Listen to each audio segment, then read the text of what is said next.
राज्य बनने के बाद, झारखंड राज्य बनने के बाद सबसे असफल और सबसे भ्रष्ट सरकार का आज अंत हुआ है। माननीय हेमंत सोरेन जी से बहुत उम्मीदें थी राज्य की जनता को, जब पूर्ण बहुमत की सरकार उनके गठबंधन को मिला था और लोगों को लगता था कि एक नौजवान मुख्यमंत्री झारखंड को मिला है तो कुछ करेगा।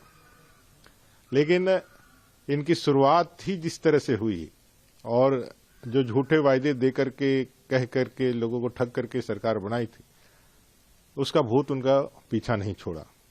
और अपने सिपाही सालारों के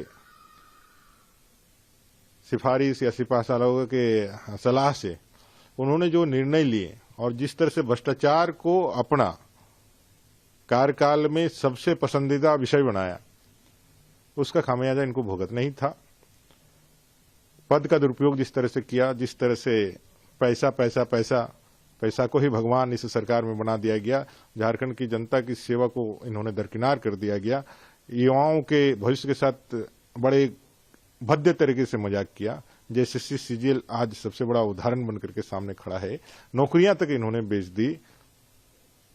इनका तो अंत होना ही था और कहीं न कहीं अहंकार इनके अंदर आ गया था।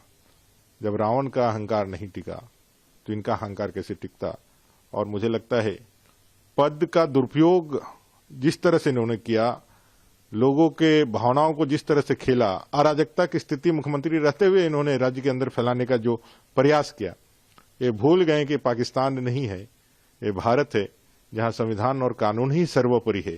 जब से मुख्यमंत्री बने थे तब से वो लूटने में लगे हुए थे, राज्य को इन्होंने खोखला कर दिया था। इतना करप्शन कभी नहीं सुने थे भाई। कोई एक भी क्षेत्र बचा हुआ नहीं था जहां करप्शन नहीं हो।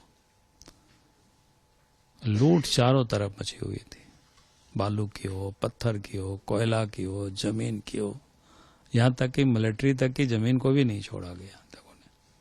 और इसलिए आप देखते होंगे झारखंड में कई एक 2-2 IAS ऑफिसर जेल में है, कई एक इंजीनियर जेल में, कई एक दलाल, कई एक बिचौलिया जेल में बंद है। कई एक अफसरों के ऊपर ईडी वालों ने लीक करके दिया है सरकार को, इनके ऊपर FIR करिए, लेकिन हेमंत सोरेन ने वो भी नहीं किया था। तो जहां इतनी गड़बड़ी, जहां इतना भ्रष्टाचार में जो लिप्त हो, फिर उनको तो जाना ही था। आप कह रहे हैं कि भ्रष्टाचार किया, लूटा, वो कहते हैं कि बीजेपी और सेंट्रल एजेंसी भी शामिल है उसमें मिलकर विदेश। अरे भैया, हम कह रहे हैं कि उनके पास जो जितना नाम बदल बदल करके जमीन किसने लिया है, वो तो दस्तावेज कह रहा है ना। हेमंत सोरेन हेमंत कुमार सोरेन हो जाते हैं, शिबू सोरेन शिव सोरेन हो जाते हैं। तो ऐसा भी कोई लूटता है जी? तो जब आप इस प्रकार से लूटेंगे तो फिर आप कैसे बचेंगे? आप सोचते हैं कि पैसा से हम सब कुछ कर लेंगे, थोड़े दिन आप बच सकते हो, लेकिन बहुत दिनों तक नहीं बच सकते हो, क्योंकि आज देश में मोदी जी की सरकार है जो कहता है ना खाएंगे ना खाने देंगे, और जिन लोगों ने खाया उसको निकालेंगे। तो सबका निकाल रहा है पूरा देश में।